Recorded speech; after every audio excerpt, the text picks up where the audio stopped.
is the only man in the history of cinema to win back-to-back Academy Awards for Best Actor. Across continents, cultures, and generations, people smile when they hear his name. Not the polite smile reserved for celebrities, but something warmer, something personal, like hearing the name of an old friend, someone who has always been there, someone who feels safe. But there is a question no one seems eager to ask. Who is the man who actually exists behind that image? Because behind the charm that disarms every interviewer, behind the voice that comforted millions, and behind the carefully constructed image Hollywood protected for decades, there is another story. A childhood fractured beyond repair, a loneliness so deep that fame never touched it, a body that eventually began collecting payment for years of sacrifice, and a vulnerability so carefully hidden that even those closest to him sometimes forgot it was there. The man the world thinks it knows, Tom Hanks, may be the greatest illusion Hollywood ever produced.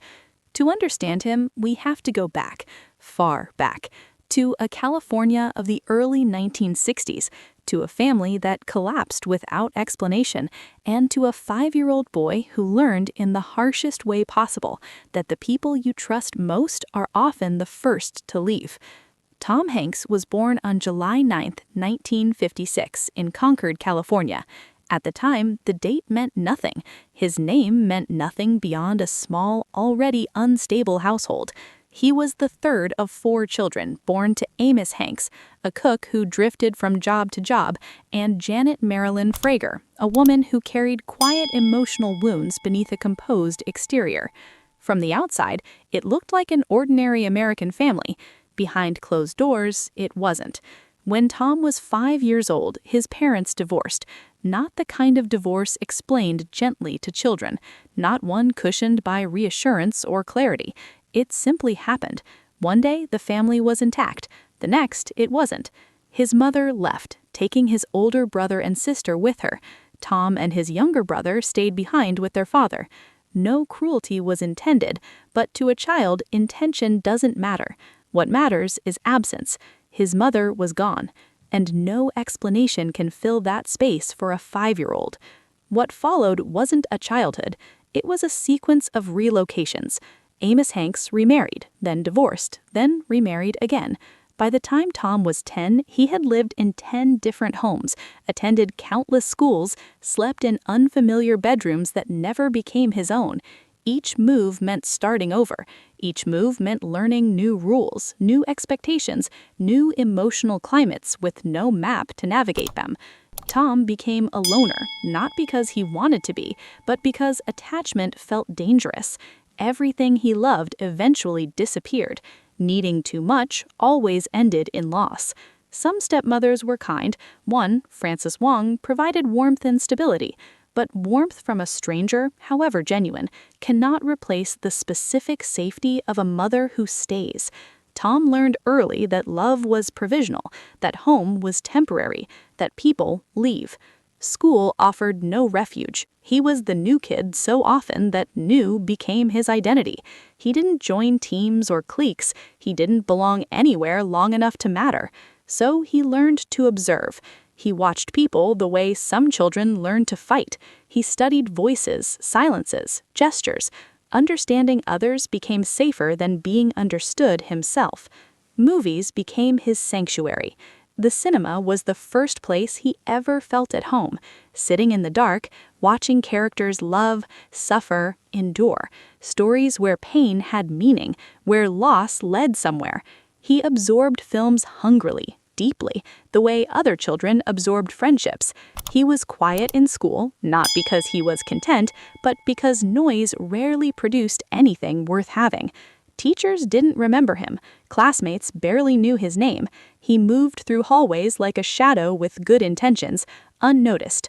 What no one saw was the interior life burning beneath that silence. Years later, all of it would matter.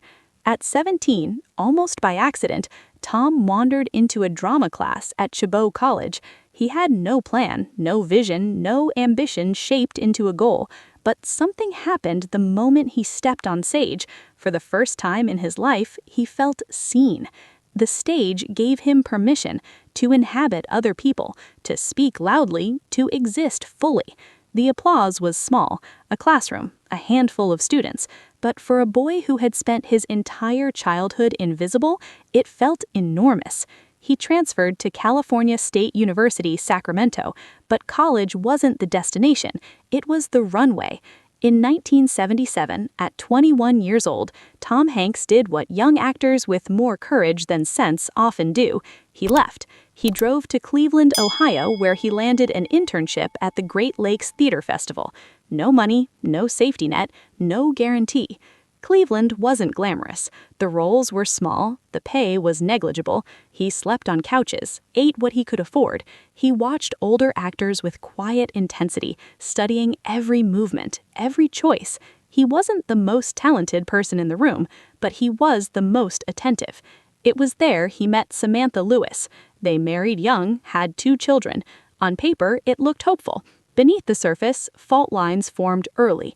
Tom was barely an adult, carrying the responsibility of a family while still searching for himself. Love was present, but love isn't enough when permanence was never modeled for you. In 1980, a tiny role in a forgettable horror film gave him his first screen credit. Soon after came a television audition that changed everything.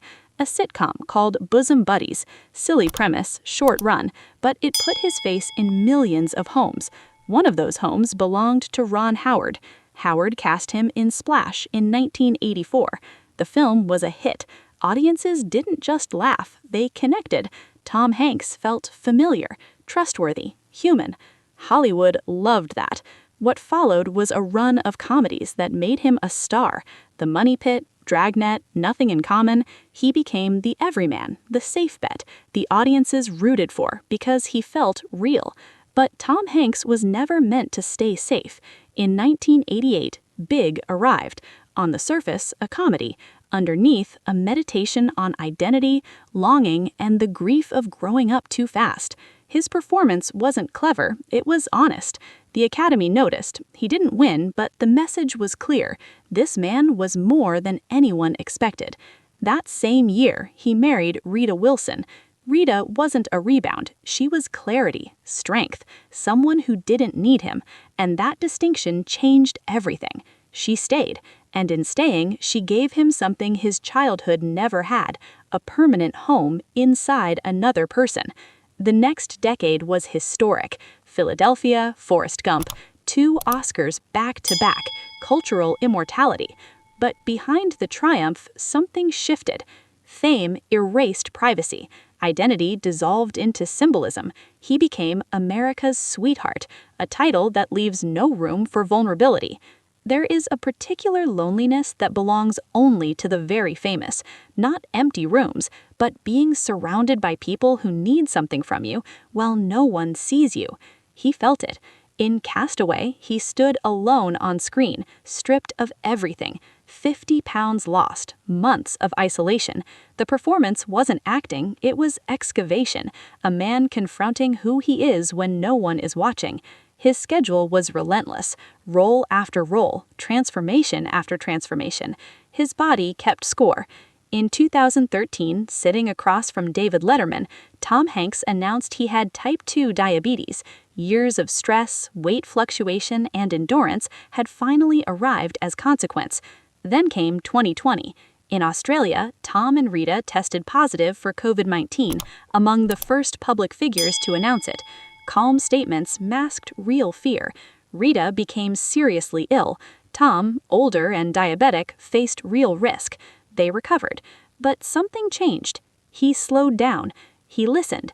Loss continued to clarify what mattered. His parents were gone, conversations unfinished, and in 2023, the sudden death of Matthew Perry hit him not as spectacle, but as mirror. Fame does not protect you. Time does not wait. Now, at 68, Tom Hanks moves differently. Projects are chosen for truth, not prestige. Mornings are slower. Health is managed carefully. Writing has become refuge. Rita remains. After decades, their marriage stands as his greatest achievement. Not the Oscars, not the box office. Her.